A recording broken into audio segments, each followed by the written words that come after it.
நம்முடைய சற்று நேர தியானத்திற்காக சகரியா தீர்க்கதரிசியின் புஸ்தகம் 1ஆம் அதிகாரம் 8ஆம் வசனத்தை வாசிப்போம். இதோ இன்று ராத்திரி சிவப்பு குதிரையின் மேல் ஏறியிருந்த ஒரு புருஷனை கண்டேன். அவர் பள்ளத்தாக்கில் இருக்கிற மிருது செடிகளுக்குள்ளே நின்றார். அவருக்கு பின்னாலே சிவப்பும் மங்கின நிறமும் வெண்மையுமான குதிரைகள் இருந்தன. ஜெபிப்போம். அன்பும் மகா கிருபையும் இரக்கமும் நிறைந்த நேசமுள்ள நல்ல தகப்பனே, இந்த நாளிலே கர்த்தாவே தியானிக்கும்படியாக தேவரீர் எங்களுக்கு கொடுத்த சத்திய வசனத்திற்காக உமக்கு ஸ்தோத்திரம். இந்த சத்திய வசனத்தின் மூலமாக தேவரீர் எங்களுக்கு வெளிப்படுத்தக்கூடிய ஆண்டவரே சத்தியங்கள் உங்களுடைய ஜீவியத்திலே ஆண்டவரே ஆசீர்வாதமாக திகழ தேவன்தாமே அனுகிரகம் செய்தருளும். இயேசு கிறிஸ்துவின் நாமத்திலே பிதாவே, ஆமீன். இதோ இன்று ராத்திரி சிவப்பு குதிரையின் மேல் ஏறி இருந்த ஒரு புருஷனை கண்டேன். அவர் பள்ளத்தாக்கிலே இருக்கிற மிருத செடிகளுக்குள்ளே நின்றார்.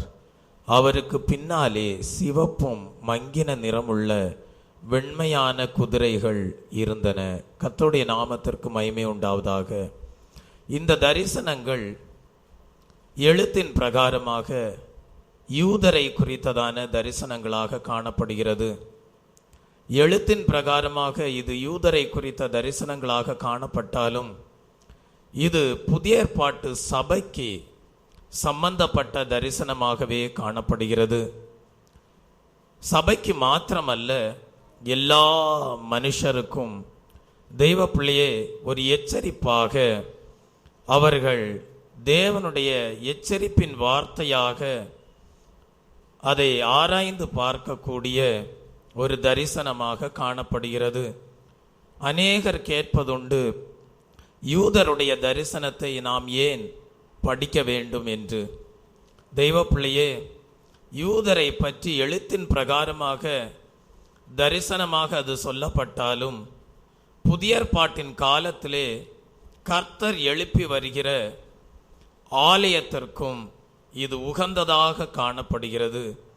எல்லா தரிசனங்கள் மூலமாகவும் நாம் வாசிக்க கேட்ட இந்த சகரியாவின் தரிசனத்தின் மூலமாகவும் தேவன் தம்முடைய ரகசியத்தையும் மனதையும் வெளிப்படுத்தி இருப்பதை நம்மால் அறிந்து கொள்ள முடியும். ஆகவே எழுத்தின் பிரகாரமாக இது யூதரை குறித்த ஒரு தரிசனமாய் இருந்தாலும் ஆவிக்குரிய பிரகாரமாக இது புதிய ஏற்பாட்டு சபைக்கு உகந்த ஒரு தரிசனமாய் இருக்கிறபடியால் புதிய ஏற்பாட்டு சபையிலே இருக்கிற நாம் இந்த தரிசனத்தின் மூலமாக தேவன் வெளிப்படுத்துகிற சத்தியத்தை நாம் எப்படி கை கொண்டு ஜீவிக்க வேண்டும், நம்முடைய வாழ்க்கையிலே தேவனுடைய எதிர்பார்ப்பு என்ன என்பதை நாம் இன்றைக்கு கேட்கிற தூதின் மூலமாக விளங்கி கொண்டு அதன்படி ஜீவிக்க தேவன் நமக்கு கிருபை செய்வாராக. முதலாவது, சகரியா என்று சொன்னால் யெகோவாவினால் நினைவு கூறப்பட்டவன் என்று அர்த்தம். தெய்வ பிள்ளையே, இந்த சகரியாவை குறித்து நாம் தியானிக்கும் போது செருபாபேலின் காலத்திலே இவன் பாபிலோன் சிறையிருப்பிலிருந்து சிறுவனாக இவன் எடுத்து வரப்பட்டவன் என்று அனுமானிக்கப்படுகிறது. இவன் யெகோவாவினால் நினைவு கூறப்பட்டான். நீங்களும் ஒவ்வொரு நாளும் உங்களுடைய ஜீவியத்திலே பலவிதமான சிறையிருப்புகள் உங்களுடைய ஜீவியத்திலே உண்டாயிருப்பதை நீங்கள் அறிந்து கொள்ளலாம். ஆனால் ஆண்டவர் இந்த சகரியாவுடைய ஜீவியத்தின் மூலமாக என்ன சொல்கிறார் என்றால், நீங்கள் சிறுவனாக காணப்படலாம், வாலிபர்களாக காணப்படலாம், வயோதிபர்களாக காணப்படலாம், ஆனால் கர்த்தர் உங்களை நினைப்பாரே. ஆனால் அந்த சகரியாவை எப்படி அந்த பாபிலோன் சிறையிருப்பிலிருந்து மீட்டு தேவன் ரட்சித்தாரோ, அதே போல உங்களுடைய ஜீவியத்திலே வரக்கூடிய சகல பிரச்சனைகளிலிருந்தும் சகல சிறையிருப்புகளிலிருந்தும் மீட்டு ரட்சிக்க தேவன் உண்மையுள்ளவராயிருக்கிறார். ஒரே ஒரு காரியத்திற்காக வேண்டிக் கொள்ள வேண்டும்.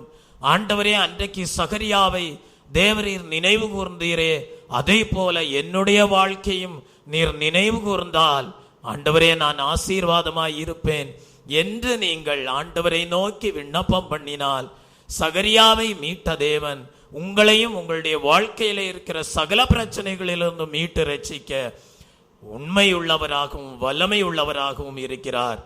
ஆகவேதான் சங்கீதக்காரன் சொல்லுகிறான், சங்கீதம் 115 சங்கீதம் 12 வசனத்திலே வாசிக்கிறோம், கர்த்தர் நம்மை நினைத்திருக்கிறார், அவர் ஆசீர்வதிப்பார்.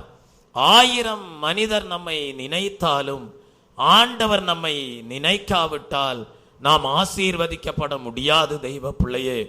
ஆனால் தேவன் நம்மை நினைப்பாரானால் அனைத்து மனிதர்களும் நம்மை மறந்தாலும் நாம் கலங்க வேண்டியதில்லை. தெய்வ பிள்ளையே, சகரியா தேவனால் நினைவு கூறப்பட்டபடியால் 1000 ஜனங்கள் அவனை நினைவு கூறாமல் போனாலும், 1000 ஜனங்கள் அவனுக்கு ஒத்தாசையா இராமல் போனாலும், ஆனால் தேவன் அவனை நினைவு கூர்ந்தபடியால் அவனை ஒரு தீர்க்கதரிசியாக தேவன் எழுப்பினார். உங்களுடைய வாழ்க்கை தேவனால் நினைவு கூறப்பட்ட ஒரு வாழ்க்கையாக இருக்குமானால், 1000 மனிதர்கள் உங்களுக்கு துணை இராமல் போனாலும் தேவன் உங்களை நினைக்கிறபடியால் தேவன் உங்களை ஆசீர்வதிப்பார். Praise the Lord. இரண்டாவது, இந்த சகரியா ஒரு வாலிபனாக காணப்பட்டான். இவன் தரிசனத்தை கண்ட நாட்கள் எப்படிப்பட்ட நாட்களாய் இருந்தது என்றால் வாலிப நாட்களாக காணப்பட்டது. வேதம் சொல்லுகிறது, வாலிப பிராயத்தில் உன் சிருஷ்டிகரை நினை. அப்ப இந்த சகரியா கர்த்தர் இவனை நினைக்கும்படியாக தன்னுடைய வாலிப பிராயத்திலே கர்த்தரை நினைத்திருக்கிறான். ஆகவே தேவன் இவனோடு தரிசனங்கள் மூலமாக இடைப்பட்டார், இவனை ஒரு தீர்க்கதரிசியாக மாற்றினார் என்பதை நாம் அறிந்து கொள்கிறோம். ஆகவே முக்கியமாக இந்த நாளிலே வாலிபர்களாய் இருக்கிற தெய்வ ஜனமே, தெய்வ பிள்ளைகளே, நீங்கள் உங்களுடைய வாலிப பிராயத்திலே கர்த்தரை நினைத்து கொள்ளுங்கள். கர்த்தர் உங்களை நினைப்பார், உங்களுக்கு தரிசனத்தை கொடுப்பார், நீங்கள் அநேகருக்கு ஆசீர்வாதமாய் இருப்பீர்கள். Praise the Lord. ஆகவேதான் சகரியாவின் புஸ்தகம் 2 அதிகாரம் 4 வசனத்திலே, சகரியா தீர்க்கதரிசியின் புஸ்தகம் 2 அதிகாரம் 4 வசனத்திலே வாசிக்கிறோம், இவனை அவர் நோக்கி, நீ ஓடி இந்த வாலிபனிடத்திலே சொல்ல வேண்டியது என்னவென்றால் என்று படிக்கிறோம். அப்படியானால் இந்த சகரியா தேவன் இடைப்பட்ட நாட்களிலே, தேவன் தரிசனத்தை கொடுத்த நாட்களிலே ஒரு வாலிபனாக காணப்பட்டான். வாலிப பிராயத்தில் உன் சிருஷ்டிகரை நினை. தெய்வ பிள்ளையே, ஆகவேதான் அப்போஸ்தலர் எழுதின புஸ்தகம் 2 அதிகாரம் 17 வசனத்திலே வாசிக்கிறோம், உங்கள் வாலிபர் தரிசனங்களை அடைவார்கள். தெய்வ பிள்ளையே, நம்முடைய வாழ்க்கையிலே நாம் தரிசனங்களை பெற்றுக்கொள்ள வேண்டும். நம்முடைய வாழ்க்கையிலே தேவனுடைய தரிசனங்களை நாம் பெற்று ஜீவிக்க வேண்டும். நம்முடைய வாழ்க்கையிலே தேவன் நமக்கு கொடுக்கிற தரிசனத்தின் மூலமாக அநேகருக்கு நாம் ஆசீர்வாதமாக திகழ வேண்டும். தேவன் நமக்கு கொடுக்கிற தரிசனங்கள் அநேக ஜனங்களை தெய்வ பிள்ளை எழுப்புதலுக்குள்ளாக நடத்தக்கூடியதாக காணப்பட வேண்டும். இந்த சகரியாவுக்கு தேவன் கொடுத்த தரிசனம், அன்றைக்கு தெய்வ பிள்ளையே தேவனை விட்டு தூரமாயிருந்த ஜனங்கள், தேவ ஜனங்கள் மறுபடியுமாக தேவனை அண்டி ஜீவிக்கும்படியான ஒரு ஆலோசனைக்குரிய தரிசனங்களாக காணப்பட்டது.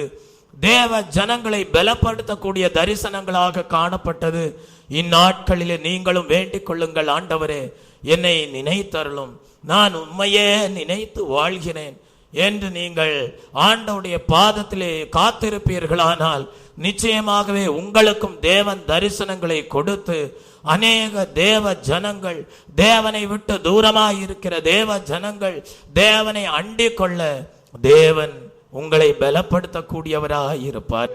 ஆகவேதான் வேதம் சொல்லுகிறது, தரிசனம் இல்லாத இடத்திலே ஜனங்கள் சீர்கெட்டு போவார்கள், தரிசனம் இல்லாத இடங்களிலே தேவ ஜனங்கள் சீரழிந்து போவார்கள் என்று சொல்லப்பட்டிருக்கிறது. ஆகவே பழைய பாரம்பரிய கட்டுகளுக்குள்ளாக காணப்படுகிற ஜனங்கள், தெய்வ பிள்ளையே பழைய பாவ காரியங்களிலே சிக்கொண்டிருக்கிற ஜனங்கள், தெய்வ பிள்ளையே இவர்களெல்லாம் அந்த பழைய பாரம்பரியங்களிலிருந்தும் பழைய பாவ கிரியைகளிலிருந்தும் மீட்கப்பட்டு சிலுவையின் தரிசனம் உடையவர்களாக, சிலுவையை பற்றின உபதேசத்தை கை கொள்கிறவர்களாக, தேவ அன்பினாலே நிரப்பப்பட்டவர்களாக அவர்கள் ஜீவிக்க வேண்டுமானால் அவர்களுக்கு தரிசனம் அவசியமாயிருக்கிறது. உங்கள் குடும்பத்தில் உள்ள ஒவ்வொருவரும் தேவ அன்பை ருசித்து பார்த்து தேவனுடைய சத்திய வசனங்களை கைக்கொள்கிறவர்களாக ஜீவிக்க வேண்டுமானால் தரிசனம் அவசியமாய் இருக்கிறது. தரிசனம் இல்லாத இடத்திலே ஜனங்கள் சீர்கெட்டு போவார்கள். அப்படியானால் ஒரு கேள்வி, யாருக்கு தேவன் தரிசனத்தை கொடுக்கிறார் என்று ஒரு கேள்வி எழும்பும் போது, யாருக்குள்ளாக ஆத்தும பாரம் அதிகமாக காணப்படுகிறதோ அவர்களுக்கு தேவன் தரிசனத்தை கொடுக்கிறார். ஆண்டவரே, அழிந்து போகிற ஆத்துமாக்கள், பாதாளத்துக்கு நேராக சென்று கொண்டிருக்கிற ஆத்துமாக்கள், நித்திய நாசத்திலே ஆண்டவரே அழிந்து போய் விடக்கூடாது என்கிற பாரத்தோடு திராப்பின் வாசல்ல நின்று ஒவ்வொரு ஆத்துமாவுக்காகவும் முழு மனுக்குலத்திற்காகவும் யார் கண்ணீர் விட்டு அழுது, ஆண்டவரே நீர் இந்த உலகத்திலே வந்தது ஆத்தும ரட்சிப்பிற்காக, ஒரு மனிதராகிலும் கெட்டு போய்விடக் கூடாது, ஒரு மனிதராகிலும் அழிந்து போய்விடக் கூடாது என்று திராப்பின் வாசலே நின்று அழுது ஆத்தும பாரமுடையவர்களாக யார் ஜெபிக்கிறார்களோ அப்படிப்பட்ட இருதயம் உள்ளவர்களை தேவன் சுத்திகரித்து தமக்காக தெய்வ பிள்ளையே ஊழியத்தை செய்யும்படியாக, ஆத்துமாக்களை மீட்கும்படியாக, ஆத்துமாக்களுக்காக பாரத்தோடு ஜெபிக்கும்படியாக அவர்களுக்கு தேவன் தரிசனத்தை கொடுக்கிறார். Praise the Lord. உங்களுக்கு தெரியும் ஏசாயா தீர்க்கதரிசியை பற்றி. ஏசாயா தீர்க்கதரிசி 2 முறை ஐயோ ஐயோ என்று சொன்னான். காரணம் என்ன தெரியுமா? ஒரு முறை ஐயோ என்று சொன்னது எதனால்? தெய்வ பிள்ளையை பாவத்திலே வாழ்கிற ஜனங்களை அவன் கண்டு ஐயோ என்று கதறினான். ஆனால் மறுபகதியிலே தேவன் தம்மை ஏசாயா தீர்க்கதரிசிக்கு வெளிப்படுத்தின வேளையிலே அசுத்த உதடுள்ளவனாக அவன் இருப்பதை அவன் அறிந்து ஐயோ அதமானேன் என்று சொல்லுகிறான். அப்படியானால் தேவன் யாருக்கு தரிசனங்களை கொடுக்கிறாரோ அவர்களை தேவன் என்ன செய்கிறார்? முதலாவது தங்களுடைய ஜீவியத்திலே இருக்கிற பாவத்தை உணரச் செய்து, அதற்காக மனஸ்தாபப்பட செய்து, அந்த பாவத்திலிருந்து அவர்களை மீட்டு ரட்சிக்கும்படியாக அவர்களுடைய வாழ்க்கையிலே ஒரு விலையேற பெற்ற சுத்திகரிப்பை கொடுத்து பாவத்திலே வாழ்கிற மற்ற ஜனங்களுக்காக மன்றாடும்படியாக தேவன் தரிசனங்களை கொடுக்கிறார். Praise the Lord. மற்றவருடைய பாவத்திற்காக பரிதபிக்கப்படுவதற்கு முன்பாக உன்னுடைய வாழ்க்கையிலே இருக்கிற பாவத்திற்காக பரிதபிக்கப்பட தேவன் கிருபை கொடுத்து அந்த பாவத்திலிருந்து உன்னை சுத்திகரித்து, பின்பு நீ ஒரு சுத்திகரிக்கப்பட்ட பாத்திரமாக மற்றவருடைய பாவத்திற்காக மனதுருகி ஜெபிக்க தேவன் கிருபை கொடுக்கிறவராய் இருக்கிறார். தேவன் தரிசனத்தை கொடுக்கிறவராய் இருக்கிறார். தெய்வ பிள்ளையே, அப்படிதான் இந்த ஏசாயா தீர்க்கதரிசிக்கு தேவன் தரிசனத்தை கொடுத்து எனக்கென்று யார் போவார் என்கிற ஒரு சத்தத்தை அந்த ஏசாயா தீர்க்கதரிசியுடைய வாழ்க்கையிலே தொனிக்க பண்ணினார். அப்பொழுது சுத்திகரிக்கப்பட்ட ஏசாயா தைரியப்பட்டு உமக்காக நான் போகிறேன் என்று சொன்னான். இன்றைக்கும் தரிசனத்தை பெற்றுக்கொண்ட தெய்வ ஜனமே, தேவன் உன்னை பார்த்து கேட்கிற கேள்வி அதுதான். இதோ அழிந்து போய் கொண்டிருக்கிற ஆத்துமாக்களை மீட்கும்படியாக எனக்கென்று யார் போவார்? ஒரு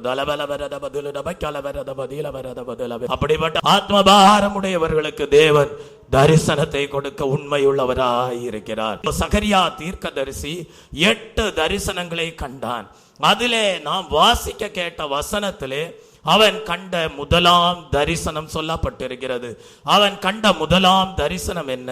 பள்ளத்தாக்கில் உள்ள மிருது செடிகளுக்கு நடுவே நின்ற ஒரு புருஷன். Praise the Lord. தெய்வ பிள்ளையே, இவன் இந்த புருஷன் எங்கே காணப்படுகிறான்? பள்ளத்தாக்கில் உள்ள மிருது செடிகளுக்கு நடுவே நின்று கொண்டிருக்கிற புருஷன். பள்ளத்தாக்கு என்பது எதை காட்டுகிறது?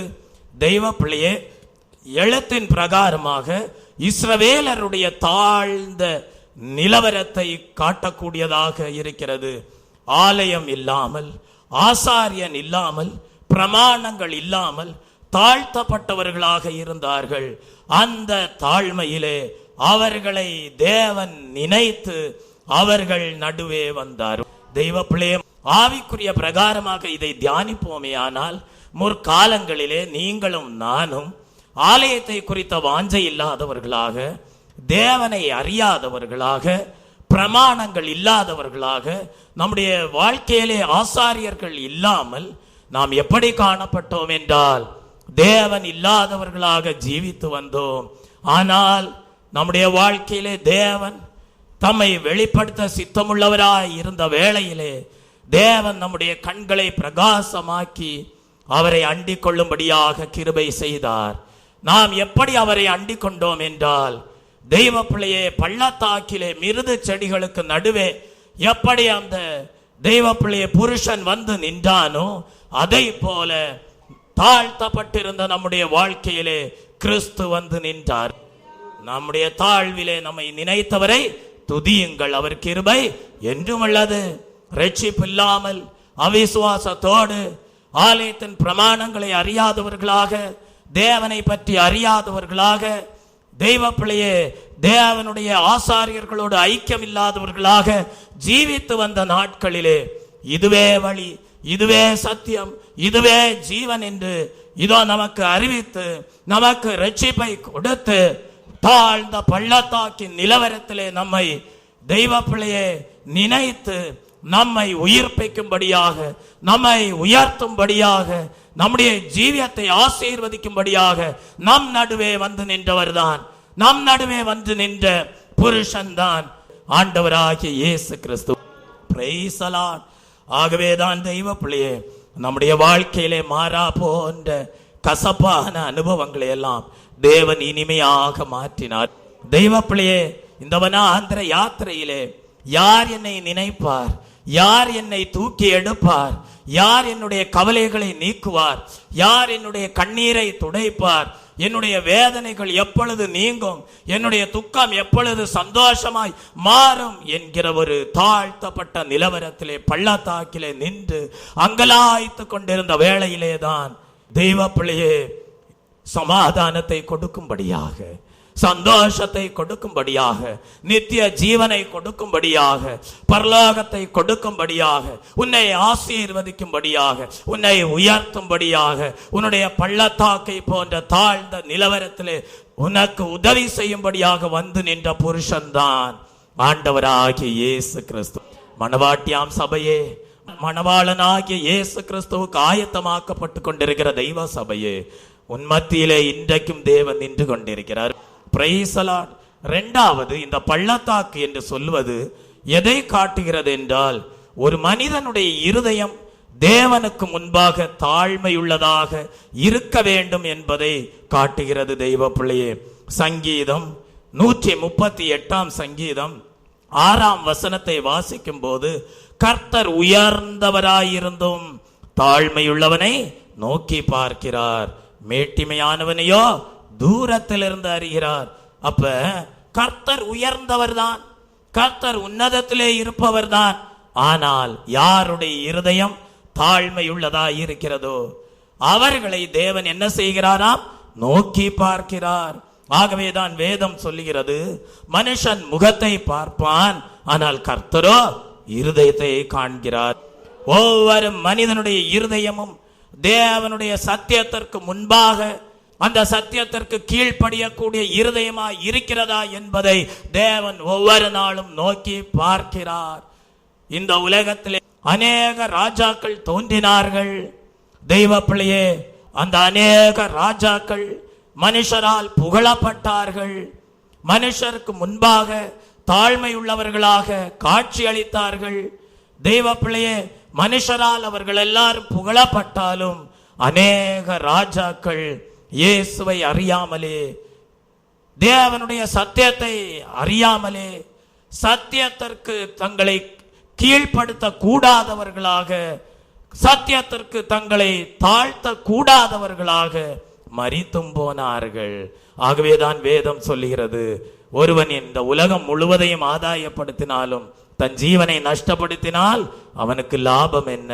ஆகவே இந்த உலகத்திற்குரிய நன்மைகள் தேவைதான், இந்த உலகத்திலே உள்ள ஆசீர்வாதங்கள் தேவைதான் ஒரு மனிதனுக்கு. ஆனால் நீ எதை அறிந்து, எதற்கு கீழ்ப்பட்டு, எதற்கு உன்னை ஒப்பு கொடுத்து ஜீவிக்க வேண்டும் என்றால், தேவன் உன்னுடைய கரத்திலே கொடுத்திருக்கிற சத்தியத்திற்கு, சத்திய வசனத்திற்கு உன்னை தாழ்மைப்படுத்தி நீ ஜீவிப்பாயானால் ஆண்டவர் சொல்கிறார், கர்த்தர் உயர்ந்தவராயிருந்தும் தாழ்மையுள்ளவனை என்ன செய்கிறார்?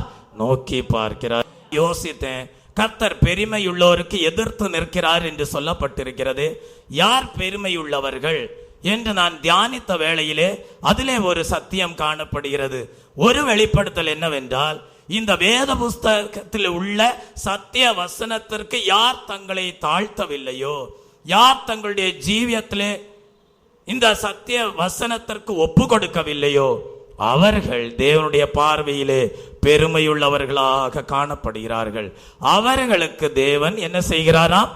எதிர்த்து நிற்கிறாராம். ஆனால் இந்த சத்திய வசனத்திற்கு தங்களுடைய ஜீவியத்தை ஒப்பு கொடுத்து, இந்த சத்திய வேத வசனத்திற்கு தங்களுடைய ஜீவியத்தை யார் அர்ப்பணித்து, இந்த சத்திய வசனத்திற்கு யாருடைய இருதயம் தாழ்மைப்பட்டு இருக்கிறதோ அவர்களுக்கு தேவன் என்ன கொடுக்கிறார்? கிருபை கொடுக்கிறார். அவர்களை தேவன் நோக்கி பார்க்கிறார். Praise the Lord. தெய்வ பிள்ளையே, நித்திய ஜீவனை அடைய கூடாதபடிக்கு ஒரு மனிதனும் மரித்து போக கூடாது. ஆகவேதான் தெய்வ பிள்ளையே ஆண்டவர் சொன்னார், முதலாவது தேவனுடைய ராஜ்யத்தையும் நீதியையும் தேடுங்கள். முதலாவது நித்திய ஜீவனுக்குரிய காரியங்களை தேடுங்கள். எப்படி தேடுவது? இந்த சத்திய வேத வசனத்திற்கு யார் தங்களுடைய இருதயத்தை தாழ்மைப்படுத்துகிறார்களோ, யார் தங்களுடைய ஜீவியத்தை அர்ப்பணிக்கிறார்களோ, அவர்கள் தெய்வ பிள்ளை என்ன செய்கிறார்கள்? தேவனுடைய ராஜ்யத்தையும் நீதியையும் தேடுகிறவர்களாக நித்திய ஜீவனை அடைகிறார்கள். பள்ளத்தாக்கிலே மிருது செடிகளுக்கு நடுவே வந்து நின்ற புருஷன். தெய்வ பிள்ளையே, இந்த பள்ளத்தாக்கிலே மிருது செடிகள் என்று சொல்லப்பட்டிருக்கிறது. இந்த மிருது செடிகள் பள்ளத்தாக்கிலே காணப்பட்டது என்று சொல்லப்பட்டிருக்கிறது. இந்த மிருது செடிகள் என்று சொல்வது என்ன? தெய்வ பிள்ளையே, ஆவிக்குரிய பிரகாரமாக இந்த மிருது செடிகள் என்று சொல்வது உன்னுடைய வாழ்க்கையிலே தேவன் கொடுத்திருக்கிற தெய்வீக சுபாவம். உன்னுடைய வாழ்க்கையிலே தேவன் உருவாக்கி வைத்திருக்கக்கூடிய தெய்வீக சுபாவங்கள் தான் மிருது செடியாக காணப்படுகிறது. ஆண்டவர் சொல்லுகிறார், உன்னுடைய வாழ்க்கை தாழ்த்தப்பட்ட நிலவரத்திலே காணப்பட்டால் அது ஒரு பெரிய விஷயம் அல்ல தெய்வ பிள்ளையே. ஆனால் உன்னுடைய சுபாவம் எப்படி இருக்க வேண்டும் என்றால், கிறிஸ்துவின் சுபாவத்திற்கு ஒத்த ஒரு சுபாவமாய் இருக்க வேண்டும். அப்படி இருக்குமே ஆனால் கிறிஸ்துவின் சுபாவத்தோடு தாழ்த்தப்பட்டிருக்கிற உன்னுடைய வாழ்க்கையிலே வந்து நிற்க தேவன் உண்மையுள்ளவராய் இருக்கிறார். மிருத செடிகளின் மத்தியிலே பள்ளத்தாக்கிலே வந்து நின்ற புருஷன், கிறிஸ்துவின் சுபாவத்தோடு தாழ்மையுள்ள ஜீவியம் செய்கிற உன்னுடைய வாழ்க்கையிலே தேவன் வெளிப்படுகிறார். விரலிலியா சொல்லுவோமா? Praise the Lord. தெய்வ பிள்ளையே, இந்த மிருது செடி என்று சொல்லும் போது முதலாவது ஒரு அர்த்தம் என்னவென்றால், உலகத்திலேயே மிருது செடிகள் அதிகமாக எங்கே வளர்கிறது என்றால் பாலஸ்தீனா தேசத்திலே மிருது செடிகள் அதிகமாக வளர்கிறது தெய்வ பிள்ளையே. அப்படியானால் தெய்வ பிள்ளை ஆவிக்குரிய பிரகாரமாக தன் ஜனங்களின் மத்தியிலே தேவன் வசிக்க விரும்புகிறார். தேவன் தம்முடைய ஜனங்களின் மத்தியிலே மிருது செடிகளாக திவ்ய சுபாவத்திற்கு பங்குள்ளவர்களாக ஜீவிக்கிறவர்கள் மத்தியிலே அவர்கள் நடுவே உலாவி வர அவர்களுக்குள்ளே வாசம் பண்ண விரும்புகிறார்.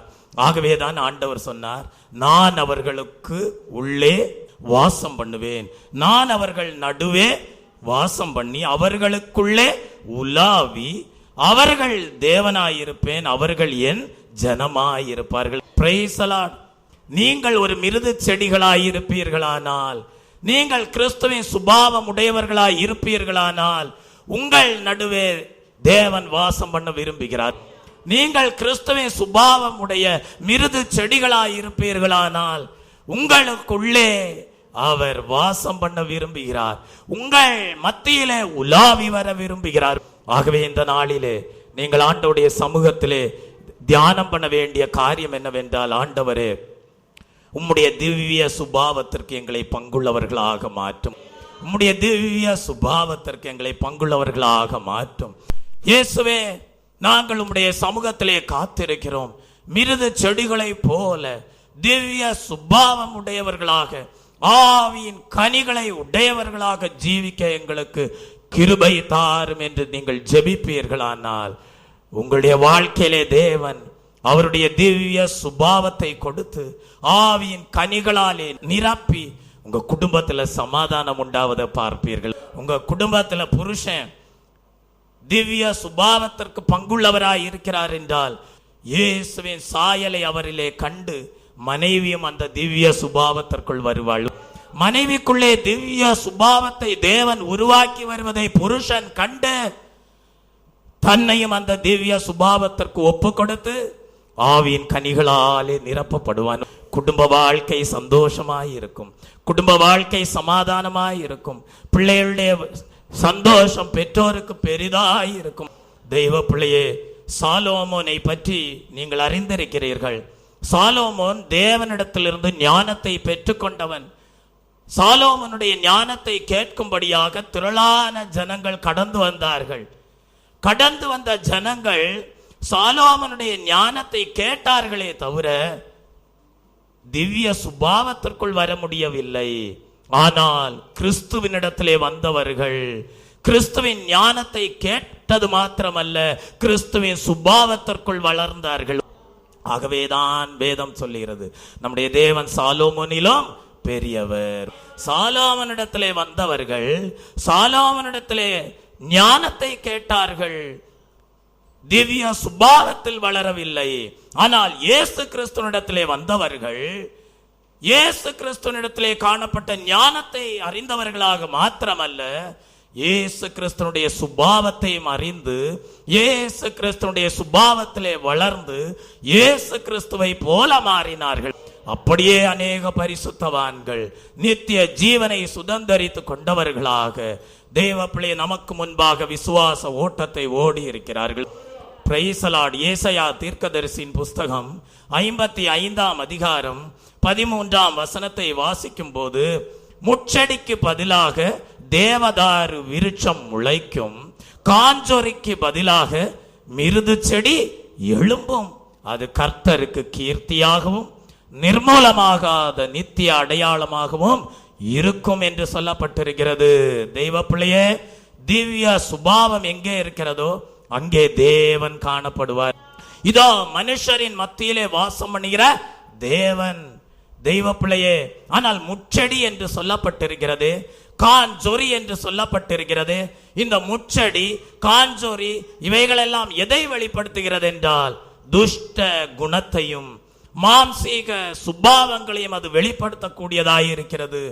ஒரு மாம்சீக சுபாவம் உள்ள மனுஷனை, மாம்சீக சுபாவம் உள்ள எந்த மனுஷனையும், துஷ்டத்தனத்திலே காணப்படுகிற எந்த மனுஷனையும் தேவன் என்ன செய்கிறார் என்றால் மிருது செடியாக கிறிஸ்துவின் சுபாவமுடைய திவ்ய சுபாவத்திற்கு பங்குள்ளவராக மாற்றுகிறார்.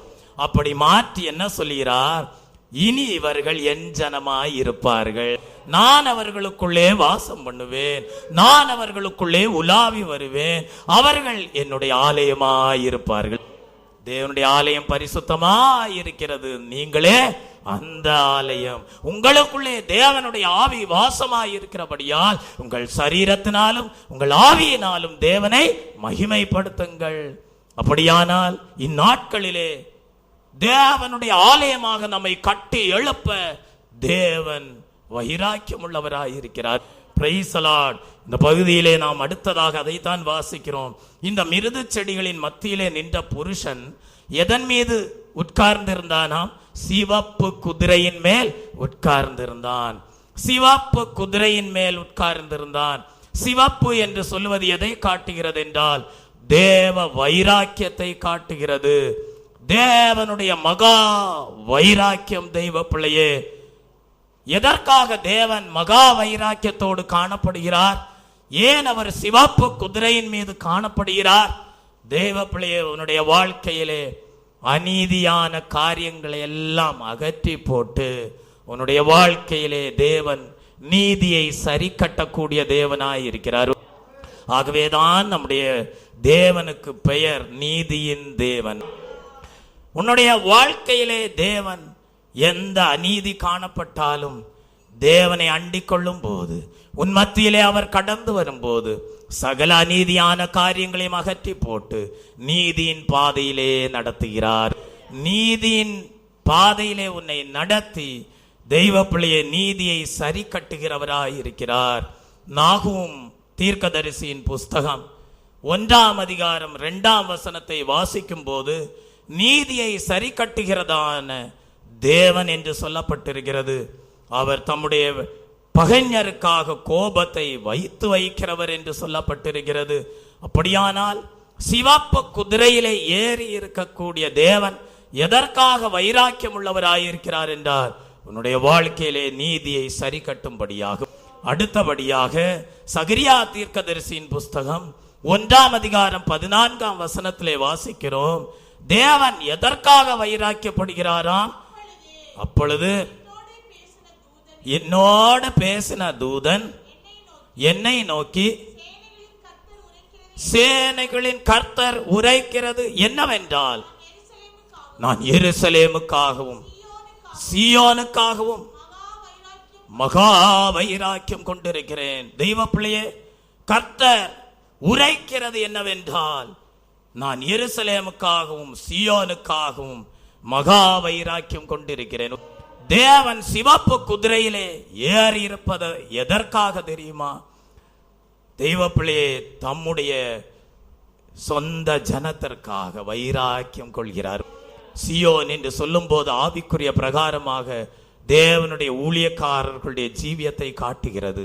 எருசலேம் என்று சொல்லும் போது ஆவிக்குரிய பிரகாரமாக அபிஷேகம் பண்ணப்பட்ட தேவ ஜனங்களை காட்டுகிறது. அபிஷேகம் பண்ணப்பட்ட ஊழியக்காரர்களுக்காகவும் அபிஷேகம் பண்ணப்பட்ட தேவனுடைய ஜனங்களுக்காகவும் தேவன் வைராக்கியம் கொள்கிறார். எதற்காக? கரைதிரையற்ற ஜீவியத்தை செய்ய வைத்து அவர்களை அவருடைய வருகை நாளுக்கு ஆயத்தப்படுத்தும்படியாக. Praise the Lord. எழுத்தின்படியாக சியோனுக்காகவும் எருசலேமுக்காகவும் தேவன் மகா வைராக்கியமாய் இருக்கிறார் என்றால் ஆவிக்குரிய பிரகாரமாக சியோனின் தரிசனத்தை பெற்ற தெய்வ ஜனமே, எருசலேமுக்கு பங்குள்ளவர்களாக ஜீவிக்கிற தெய்வ ஜனமே, ஆண்டவர் சொல்கிறார், உனக்காக நான் மகா வைராக்கியமாய் இருக்கிறேன். எதற்காக? வாசியுங்கள். 2 கொரிந்தியரின் புஸ்தகம் 11ஆம் அதிகாரம் 12ஆம் வசனத்திலே சொல்லப்பட்டிருக்கிறது, நான் உங்களை கற்புள்ள கன்னிகையாக கிறிஸ்து என்னும் ஒரே புருஷனுக்கு ஒப்பு கொடுக்க நியமித்தபடியால் உங்களுக்காக தேவ வைராக்கியமான வைராக்கியம் கொண்டிருக்கிறது.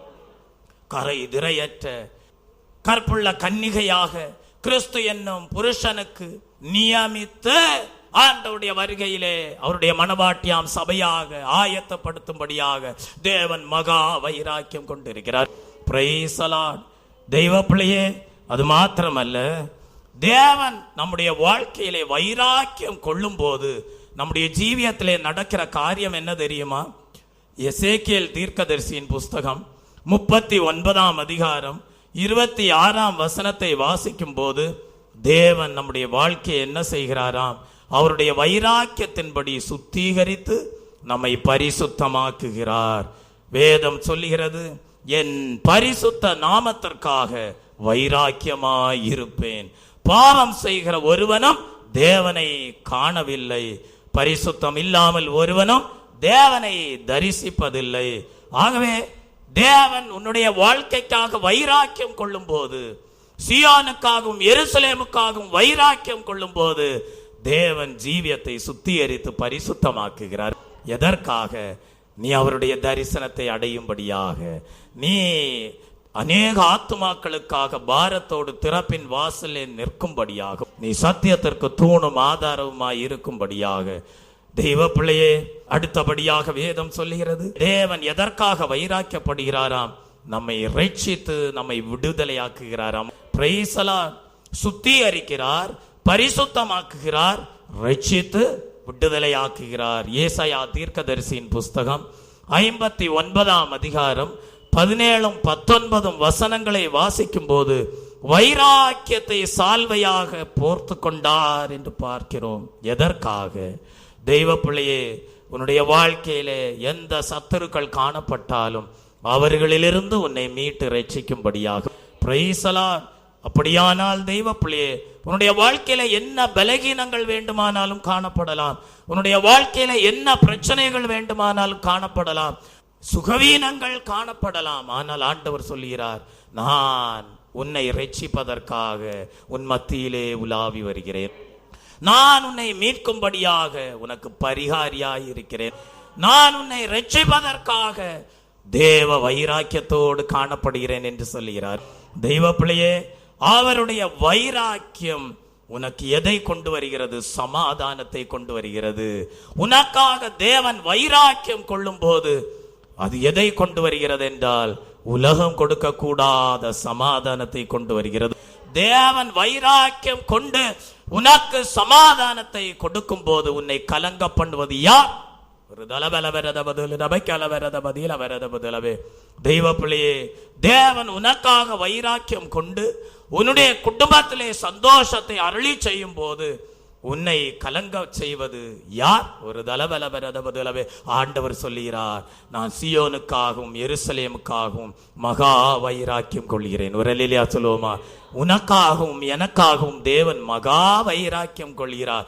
எதற்காக? கலக்கத்திலிருந்து, பலவிதமான தெய்வ பிள்ளையே பலகீனங்களிலிருந்து, பிரிவினைகளிலிருந்து தேவன் மீட்டு ரட்சித்து சமாதானத்தை கொடுக்கும்படியாக வைராக்கியம் கொள்கிறார். Praise the Lord.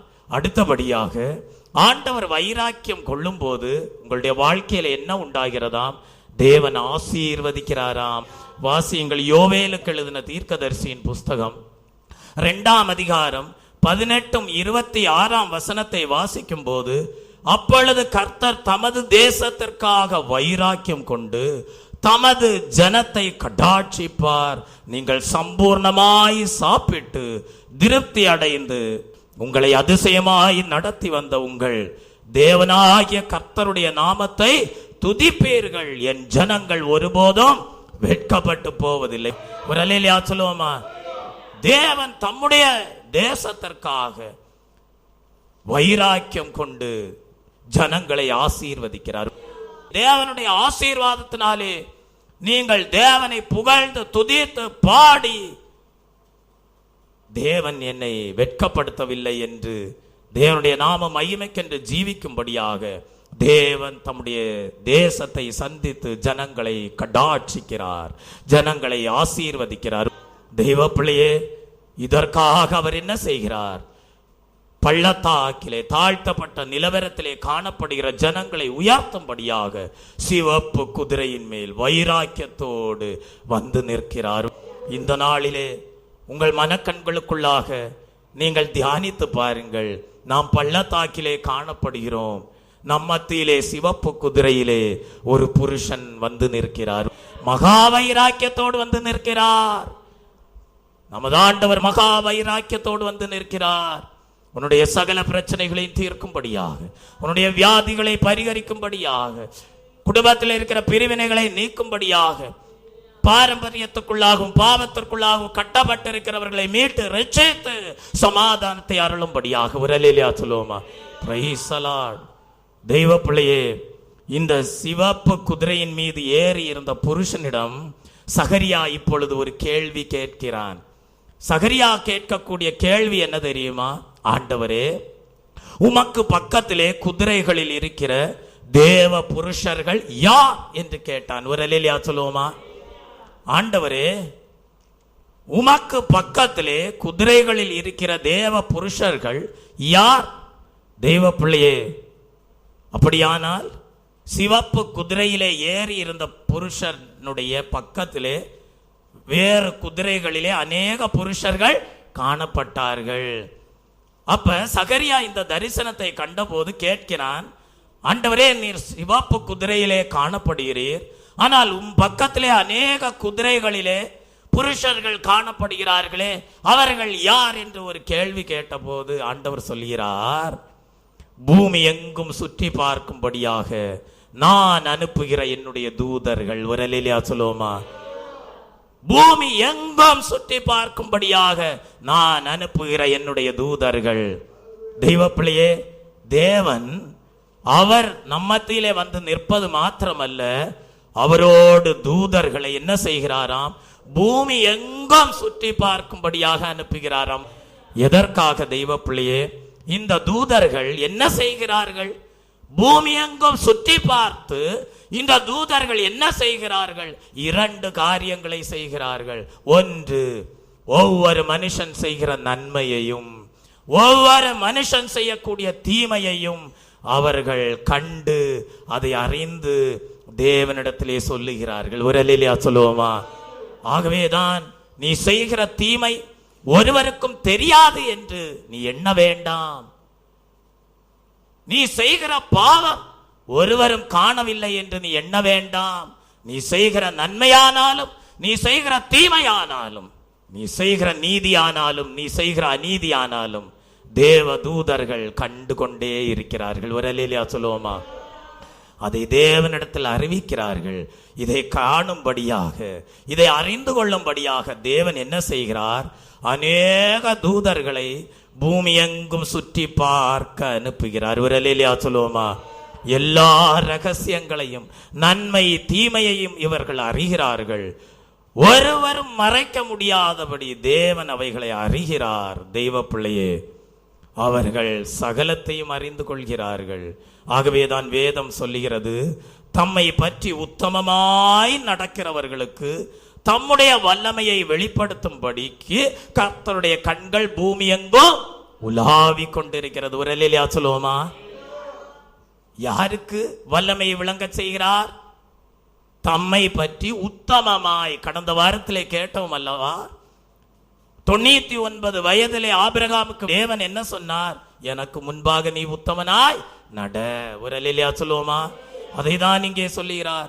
தம்மை பற்றி உத்தமமாய் நடக்கிறவர்களுக்கு தம்முடைய வல்லமையை வெளிப்படுத்தும்படிக்கு கர்த்தருடைய கண்கள் பூமி எங்கும் என்ன செய்கிறது? உலாவிக் கொண்டிருக்கிறது. ஆகவே தெய்வ ஜனமே, நாம் தேவ பயத்தோடும் தேவ பக்தியோடும் வாழ வேண்டியது மிகவும் அவசியமாய் இருக்கிறது. ஒரு அல்லேலூயா சொல்லுவோமா? Praise the Lord. உன்னுடைய இருதயத்தின் நிலைமை, உன்னுடைய ஜீவியத்தின் நிலவரம் எல்லாவற்றையும் அந்த தூதர்கள் அறிந்து கொள்கிறார்கள். தேவன் அறிந்து கொள்கிறார். அதற்கேற்றபடி தேவன் சகாயம் செய்கிறார். ஒரு அல்லேலூயா சொல்லுவோமா? நீ செய்கிற நன்மைக்கு ஏற்ற பிரகாரமாக, உன்னுடைய இருதயத்தின் நிலவரத்திற்கு ஏற்ற பிரகாரமாக ஆண்டவர் உனக்கு நன்மை செய்கிறார். ஒரு அல்லேலூயா சொல்லுவோமா? Praise the Lord. இரண்டாவதாக, இந்த தேவ தூதர்கள் என்ன செய்கிறார்கள்? தேவ ஜனங்களை பாதுகாக்கிறார்கள். ஒரு அல்லேலூயா சொல்லுவோமா? தேவ ஜனங்களை பாதுகாக்கக்கூடிய தேவ தூதர்களாக காணப்படுகிறார்கள். டாக்டர் பில்லி கிராம் அவர்களுடைய மனைவி சீன தேசத்திலே பிறந்து வளர்ந்தவர்கள் தான்.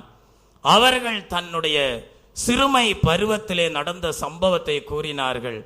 அந்த சம்பவம் என்னவென்றால், தெய்வ பிள்ளையே, ஒரு ஸ்திரீயானவள் தன்னுடைய சிறு குழந்தையை தோளிலே கட்டி வைத்து கடந்து சென்று கொண்டிருந்த வேளையிலே ஒரு சிங்கமும் அதனுடைய குட்டியும் என்ன செய்ததாம்? அந்த ஸ்திரீயை நோக்கி பாய்ந்து வந்ததாம். அந்த சமயத்திலே அந்த பெண்மணி என்ன செய்தாளாம்? அந்த ஸ்திரீ என்ன செய்தாளாம்? இயேசுவே என்னை காப்பாற்றும் என்று அலறினார்களாம். அந்த சந்தர்ப்பத்திலே ஒரு தேவதூதன் வந்து நின்றானாம். அந்த தேவதூதனை கண்ட அந்த சிங்கமும் சிங்கக்குட்டியும் அந்த ஸ்திரீயையும் அந்த குழந்தையையும் ஒன்றும் செய்யாதபடி அவைகள் திரும்பி போய்விட்டது என்று அந்த சாட்சியின் புஸ்தகத்தில் எழுதியிருக்கிறார்கள். ஒரு அல்லேலூயா சொல்லுவோமா? அதனால்தான் ஆண்டவர் சொன்னார், ஆபத்து காலத்தில் என்னை நோக்கி கூப்பிடு, நான் உனக்கு மறு உத்தரவு அருளி செய்வேன். தேவ தூதர்கள் இன்றைக்கும் கிரியை செய்து கொண்டே இருக்கிறார்கள். நன்மை செய்யும்படியாக, தேவனை நோக்கி கூப்பிடுகிறவர்களுக்கு உதவி செய்யும்படியாக இன்றைக்கும் பாதுகாக்கிறவர்களாய் இருக்கிறார்கள். ஒரு அல்லேலூயா சொல்லுவோமா? உங்கள் எல்லாருக்கும் தெரியும், தெய்வ பிள்ளைய பீலேயாம் தீர்க்கதரிசியை பற்றி தெரியும். பீலேயாம் தீர்க்கதரிசி என்ன செய்கிறான் என்றால், பாலாக் ராஜாவுடைய கட்டளைக்கு கீழ்ப்படிந்து திரளான பொன்னுக்கும் வெள்ளிக்கும் ஆசைப்பட்டு இஸ்ரவேல் ஜனங்களை சபிக்கும்படியாக என்ன செய்கிறான்? குதிரையின் மீது ஏறி செல்கிறான். ஆனால் அவனுடைய வழியிலே தேவன் பிரியமாய் இருக்கவில்லை.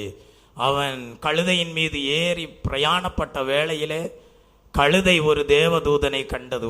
ஒரு பட்டயத்தை பிடித்து கொண்டு அந்த கழுதை முன்னோக்கி செல்லக்கூடாதபடிக்கு கழுதையின் கண்களை தேவன் திறந்தார். தெய்வ பிள்ளையே, அப்படியானால் இன்றைக்கும் ஒரு மனிதனுடைய வழிகள் தேவனுக்கு பிரியமில்லாதவைகளாய் இருக்குமே, ஆனால் இன்றைக்கும் அந்த மனிதனுடைய வழியை தெய்வ பிள்ளையை சீர்படுத்தும்படியாக, செம்மைப்படுத்தும்படியாக இன்றைக்கும் தேவதூதர்கள் உதவி செய்கிறவர்களாக, பாதுகாக்கிறவர்களாக இருக்கிறார்கள்.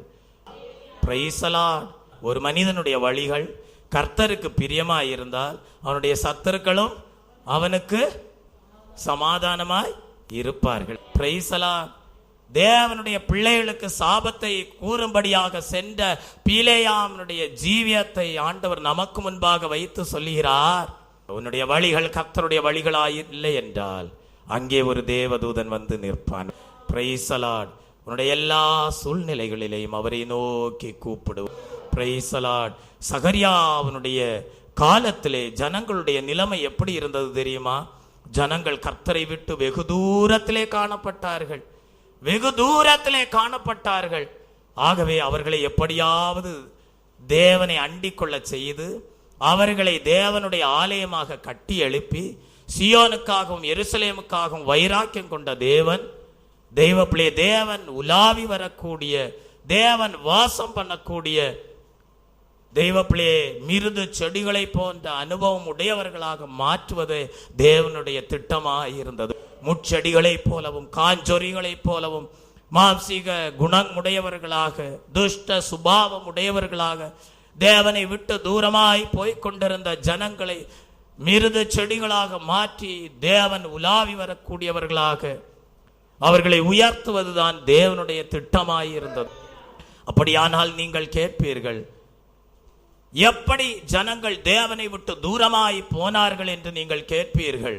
2 காரணங்கள். ஒன்று பாவம். அவர்கள் செய்த பாவம் அவர்களை தேவனை விட்டு தூரமாய் கொண்டு போனது. ஆகவேதான் இந்த சகரியாவின் புஸ்தகத்தின் துவக்கத்தில் படிக்கும் போது அவனுடைய முதல் தூது என்ன தெரியுமா? கர்த்தரிடத்தில் மனம் திரும்புங்கள், கர்த்தரிடத்தில் மனம் திரும்புங்கள். தெய்வ பிள்ளையே, செருபாபேலின் காலத்திலே அவர்கள் ஒரு தேவாலயத்தை கட்டும்படியாக பிரயாசப்பட்டார்கள். ஆனால் அதற்கு தடைகள் வந்தபோது அவர்கள் என்ன செய்தார்களாம்? சொகுசாக தங்களுக்கு பெரிய பெரிய என்ன செய்து கொண்டார்களாம்? மாளிகைகளை கட்டி கொண்டார்களாம். தெய்வ பிள்ளையே, தேவனுடைய ஆலயத்தை குறித்த கரிசனை இல்லாதவர்களாக தேவனை மறந்து தேவனை விட்டு தூரப்பட்டு அவர்கள் ஜீவித்தார்கள். ஆகவே சகரியா தன்னுடைய இருதயத்தில் எண்ணிக்கொண்டான், இவர்கள் கீழ்ப்படிந்தாலும் சரி கீழ்ப்படியாமல் போனாலும் சரி கர்த்தரிடத்தில் மனம் திரும்புங்கள். Praise the Lord. இன்றைக்கு தேவன் நமக்கு கொடுக்கிற தூதும் அதுதான். உங்கள் சரீரத்தை குறித்து கரிசனை உள்ளவர்களாயிருங்கள். உங்கள் ஆவி ஆத்ம சரீரத்தை குறித்து கரிசனை உள்ளவர்களாயிருங்கள். உங்களுடைய ஜீவியத்திலே பாவம் ஒன்றும் அணுகாதபடி உங்களுடைய சரீரம் தேவனுடைய ஆலயமாய் இருக்கிறபடியால், தேவனுடைய ஆவி உங்களுக்குள்ளே வாசமாய் இருக்கிறபடியால் அதை எண்ணி தேவனை விட்டு தூரமாய் உங்களை கொண்டு செல்லக்கூடிய எந்த பாவத்திற்கும் இடம் கொடாதிருங்கள். அப்படி இடம் கொடுத்து தேவனை விட்டு தூரமாய் இருப்பீர்களானால் கர்த்தரிடத்தில் மனம் திரும்புங்கள் என்பதுதான் இன்றைக்கு தேவன் கொடுக்கிற தூது. மனம் திரும்பினால் பரலோக ராஜ்யம் சமீபமாய் இருக்கிறது. ஒரு அல்லேலூயா சொல்லுவோமா? Praise the Lord. ஏசாயா தீர்க்கதரிசியின் புஸ்தகம் 59ஆம் அதிகாரம் 1ஆம் வசனம். உங்கள் பாவங்களே உங்களுக்கும் எனக்கும் பிரிவினை உண்டாக்குகிறது என்று ஆண்டவர் சொல்லுகிறார். ஒவ்வொரு மனுஷனும் பாவம் செய்யும் போது தனக்கு தானே என்ன வெட்டி கொள்கிறானாம்? குழியை வெட்டி கொள்கிறானாம். ஒவ்வொரு மனுஷனும் பாவம் செய்யும் போது தனக்கு தானே எதை வெட்டி கொள்கிறான்? குழியை வெட்டி கொள்கிறான். மீண்டும் மீண்டும் பாவம் செய்யும் போது அந்த குழியை ஆழப்படுத்துகிறான். ஆகவேதான் வேதம் சொல்லுகிறது, பயங்கரமான குழியிலிருந்தும் உளையான சேற்றிலிருந்தும் தேவன் தூக்கி எடுத்தார், கன்மலையின் மேல் நிறுத்தினார், என் அடிகளை ஸ்திரப்படுத்தினார். Praise the Lord. தெய்வ பிள்ளையே, வேதம் சொல்லுகிறது, குழியை வெட்டினான், ஆழமாக்கினான், தான் வெட்டின குழியில் தானே விழுந்தான். பயங்கரமான குழி. அது என்ன குழி? பாவ குழி. ஒரு தலபலவரதபதுலபக்கலவரதப. இன்றைக்கு நீ அப்படிப்பட்ட பாவ குழியை ஒவ்வொரு நாளும் நீ செய்கிற பாவத்து நிமித்தமாக ஆழப்படுத்தி கொண்டே செல்கிறாயா? நீ உனக்காகவே குழியை வெட்டி கொண்டிருக்கிறாய். ஆண்டவர் சொல்லுகிறார், ஒரு தலபலபரதபதிலபரதபதிலபரதபதிலவே நீ அதிலே விழாதபடி உன்னை மீட்டு ரட்சிக்கும்படியாக வைராக்கியத்தோடு சிவப்பு குதிரையிலே வந்து நிற்கிறார். யாத்ராகமம் எழுதின புஸ்தகம் 2ஆம் அதிகாரம் 24ஆம் வசனத்தை வாசிக்கும் போது தேவன் அவர்கள் பெருமூச்சை கேட்டு தாம் ஆபிரகாமோடும் ஈசாக்கோடும் யாக்கோபோடும் செய்த உடன்படிக்கையை நினைவு கூர்ந்தார். கர்த்தர் யாருடைய பெருமூச்சை கேட்டாராம்? தேவனை விட்டு பாவத்து நிமித்தமாக தூரமாய் போன தேவ ஜனங்களுடைய பெருமூச்சை கேட்டாராம். கேட்டு என்ன செய்தாராம்? தாம் ஆபிரகாமோடும் அவர்களுடைய முற்பிதாக்கள் ஆபிரகாமோடும் ஈசாக்கோடும் யாக்கோபோடும் செய்த உடன்படிக்கை என்ன செய்கிறார்? நினைவு கூறுகிறார். இது நிமித்தமாக தேவன் வெளிப்படுத்துகிற ஒரு ஆழமான வெளிப்படுத்தல் உண்டு. இன்றைக்கு நீ கர்த்தருக்கு பயந்து ஜீவித்தால் தேவன் உன்னோடு உடன்படிக்கை செய்கிறார். ஒரு அல்லேலூயா சொல்லுவோமா? இன்றைக்கு பெற்றோராகிய நீங்கள் கர்த்தருக்கு பயந்து கர்த்தரை அண்டி கொண்டு ஜீவிப்பீர்களானால் உங்களோடு தேவன் உடன்படிக்கை செய்திருக்கிறார். பிற்காலத்திலே உங்கள் பிள்ளைகள் தேவனை விட்டு அறிந்தோ அறியாமலோ தூரமாய் செல்லும் போது அவர்களுடைய பெருமூச்சை தேவன் கேட்கும் போது பெற்றோராகிய உங்களோடு தேவன் பண்ணின உடன்படிக்கை நினைவு கூர்ந்து ஒரு தலபலபரதபதுலவே உங்களுடைய பிள்ளைகளை மீட்டு ரட்சிக்கிறார். ஒரு அல்லேலூயா சொல்லுவோமா? Praise the Lord. ஆகவேதான் நீங்கள் உங்கள் பிள்ளைகளுக்கு ஆசீர்வாதம் உடையவர்களாய் இருக்க வேண்டும். ஒரு அல்லேலூயா சொல்லுவோமா? ஆகவேதான் பிள்ளைகளே கர்த்தருக்கு கீழ்ப்படிவது போல உங்கள் பெற்றோருக்கும் கீழ்ப்படியுங்கள். ஒரு அல்லேலூயா சொல்லுவோமா? Praise the Lord. பாவத்து நிமித்தமாக தூரமாய் போன ஜனங்கள் தேவனை நோக்கி கூப்பிட்டார்கள். கர்த்தர் அவர்களுடைய பெருமூச்சை கேட்டார். கர்த்தர் அவர்களை விடுதலையாக்கும்படியாக மனதுருக்கத்தின் தேவனாக அவர்களுக்கு இரக்கம் காட்டி பாவ குழியிலிருந்து அவர்களை மீட்டு ரட்சித்தார். ஒரு அல்லேலூயா சொல்லுவோமா? இரண்டாவதாக மனுஷன் தேவனை விட்டு தூரமாக போவதற்கு காரணமாயிருக்கக்கூடிய இன்னொரு காரியம் என்ன தெரியுமா? மனுஷன் மேல் வைக்கிற நம்பிக்கை. ஒரு மனிதன் தேவனோடு வைத்திருக்கிற நம்பிக்கையிலிருந்து விலகி ஒரு மனுஷன் மீது என்றைக்கு நம்பிக்கை வைத்து ஜீவிக்கிறானோ அன்றைக்கே அவன் தேவனை விட்டு எங்கே போகிறான்? தூரமாய் போகிறான். Praise the Lord. இன்றைக்கு நீங்கள் எல்லாரும் தேவனை நம்பி தேவனை சார்ந்து தேவன் கொடுக்கிற ஆசீர்வாதத்தின்படி ஜீவித்து வருகிறீர்கள். திடீரென்று ஒரு பெரிய ஐஸ்வர்யம் உள்ள மனிதன் உங்களிடத்திலே வந்து ஒன்றுக்கும் கவலைப்படாதீர்கள், இனிமேல் உங்களுடைய வாழ்க்கையை நானே பொறுப்படுத்து, நான் உங்களுடைய சகல காரியங்களையும் செய்கிறேன் என்று சொல்லும் போது தேவன் வழிநடத்தி வருகிற நிலவரத்திலிருந்து அனுபவத்திலிருந்து நீங்கள் வழி விலகி அந்த ஒரு மனிதனை என்றைக்கு சார்ந்து கொள்கிறீர்களோ அன்றைக்கே தேவனுடைய நடத்திப்பிலிருந்து விலகுகிறீர்கள். அன்றைக்கே தேவனை விட்டு தூரம் போகிறீர்கள். உங்களுக்கு தெரியும், ஆதாமையும் ஏவாளையும் தேவன் படைத்தார். தேவன் ஒவ்வொரு நாளும் அவர்களோடு என்ன செய்தார்? உலாவி அவர்களோடு பேசிக்கொண்டே இருந்தார். என்றைக்கு அவர்கள் பாவம் செய்தார்களோ ஆண்டவர் முதலாவது ஏவாள் இடத்துல வந்து என்ன சாபத்தை கொடுத்தார் தெரியுமா? இனிமேல் உன் ஆசை உன் புருஷன் மேல் இருப்பதாக. அப்படின்னா என்ன அர்த்தம்? இதுவரைக்கும் நீங்க 2 பேரும் இசைந்து என்னோடு ஐக்கியப்பட்டு என்னோடு உறவாடி என்னுடைய வார்த்தைகள் உங்களுக்கு இன்பமாய் இருக்க கூடிய அனுபவத்திலே காணப்பட்டீர்கள். ஆனால் இப்பொழுது நீங்கள் என் வார்த்தைக்கு கீழ்ப்படியாமல் உங்களுக்கு வேறொருவன் கொடுத்த ஆலோசனையின்படி நீங்கள் விருட்சத்தின் கனியை புசித்து, யாரு? வேறொருவன் அவர்களுக்கு மகா புத்திசாலியாக தெரிந்து விட்டான். அந்த வேறு ஒருவன் யார்? சாத்தான். அந்த வேறு ஒருவனுடைய ஆலோசனை உங்களுக்கு இன்பமாய் இருந்து அந்த விருட்சத்தின் கனியை நீங்க புசித்தபடியால் இப்பொழுது உங்கள் நம்பிக்கை யார் மீது போய்விட்டது? சாத்தான் மேல. அதனால ஏவாளை பார்த்து சொன்னார், இனிமே உன் ஆசையெல்லாம் என்னோட அல்ல, உன் புருஷன் மேலே இருக்க கடவுது. அது ஒரு பெரிய சாபமா போயிடுச்சு. அப்ப இதுல இருந்து ஆண்டவர் சொல்றது என்ன? நம்ம ஐக்கியம் தேவனோடு இருந்தா நம்ம குடும்பம் ஆசீர்வாதமா இருக்கும். நம்ம என்னைக்கு தேவனுடைய ஐக்கியத்தை விட்டு வேறு ஒருவனுடைய நம்பிக்கைக்குள்ளாக போகிறோமோ அன்றைக்கே சாபம் பிரவேசிக்கிறது. அதனால்தான் ஆண்டவர் சொன்னார், கர்த்தருடைய ஆசீர்வாதமே ஐஸ்வர்யத்தை தரும், அதனோட வேதனையை கூட்டார். தெய்வ பிள்ளையே, ஒரே ஒரு வசனத்தை வாசித்து முடிப்போம். எரேமியா தீர்க்கதரிசியின் புஸ்தகம் 17ஆம் அதிகாரம் 5ஆம் வசனத்தை வாசிப்போம். எரேமியா 17ஆம் அதிகாரம் 5ஆம் வசனம். மனுஷன் மேல் நம்பிக்கை வைத்து மாம்சமானதை தன் புயபலமாக்கி கொண்டு கர்த்தரை விட்டு விலகுகிற இருதயம் உள்ள மனுஷன் சபிக்கப்பட்டவன். என்ன சொல்லப்பட்டிருக்கு? சபிக்கப்பட்டவன். அந்த வசனம் அருமையாக சொல்லப்பட்டிருக்கு. யார் மேல நம்பிக்கை வைத்து?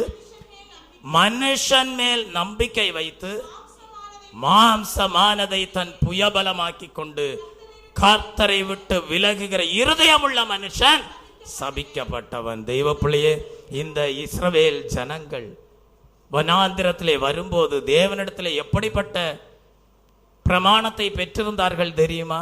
அநாதி தேவன் உன் அடைக்கலம், அவர் நித்திய புயங்கள் உனக்கு ஆதாரம். நமக்கு தேவன் கொடுத்திருக்கிற வாக்கு தத்தம் அதுதான்.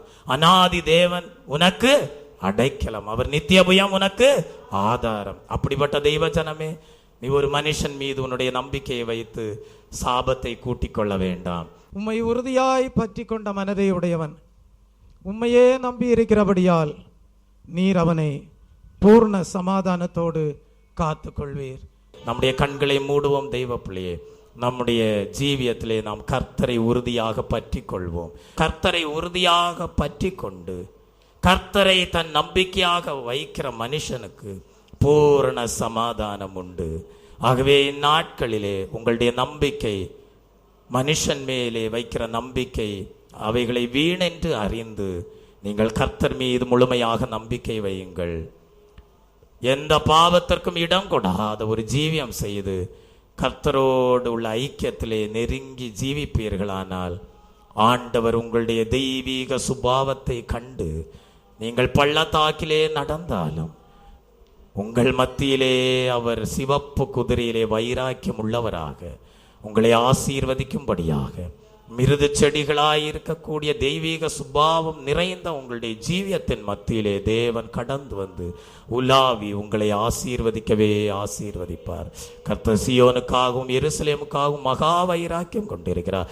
உங்கள் ஜீவியத்தை தேவனுடைய ஆலயமாக கட்டி எழுப்ப தேவன் வைராக்கியம் உள்ளவராய் இருக்கிறார். ஒரு தலவலவரதபதில் நபைக்கலவரதபதிலவரதபதில். இந்த வேளையிலே ஆண்டவரே, நான் உம்முடைய ஆலயம் ஆண்டவரே, நான் உம்முடைய ஆலயம் ஆண்டவரே, உம்முடைய தெய்வீக சுபாவம் நிறைந்த ஜீவியமாக, மிருது செடிகளாக, பள்ளத்தாக்கிலே தாழ்மையுள்ளவர்களாக ஜீவிக்க எங்களுக்கு கிருபை தாரும் ஆண்டவரே. நீர் எங்கள் மத்தியிலே உலாவி எங்களுக்குள்ளே வாசம் பண்ணும் ஆண்டவரே.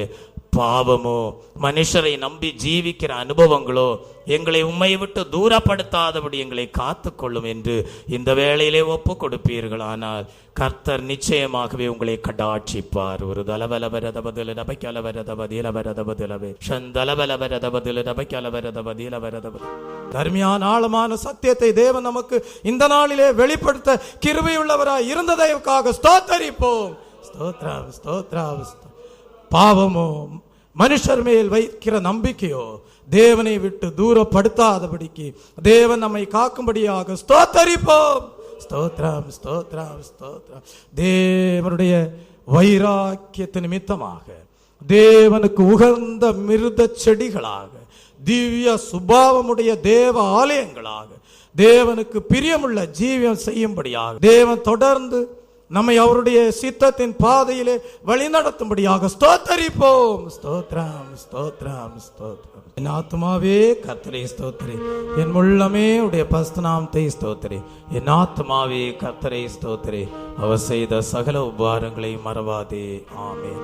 நம்முடைய கர்த்தராகிய இயேசு கிறிஸ்துடைய கிருபையும் பிதாவாகிய தேவனுடைய அன்பும் பரிசுத்தாவியானுடைய ஐக்கியமும் இன்றும் என்றும் சதா காலங்களிலும் நம் அனைவரோடும் நம்முடைய குடும்பங்களோடும் சபையோடும் இருப்பதாக. கர்த்ததாமே உங்களுடைய வாழ்க்கையிலேயும் தெய்வீக சுபாவத்தினால் நிரப்பி தேவனுடைய ஆலயமாக கட்டி எழுப்பி உங்களுக்குள்ளே உலாவி உங்கள் மத்தியிலே வாசம் பண்ணி உங்களை கடாட்சிப்பாராக. ஆமென்.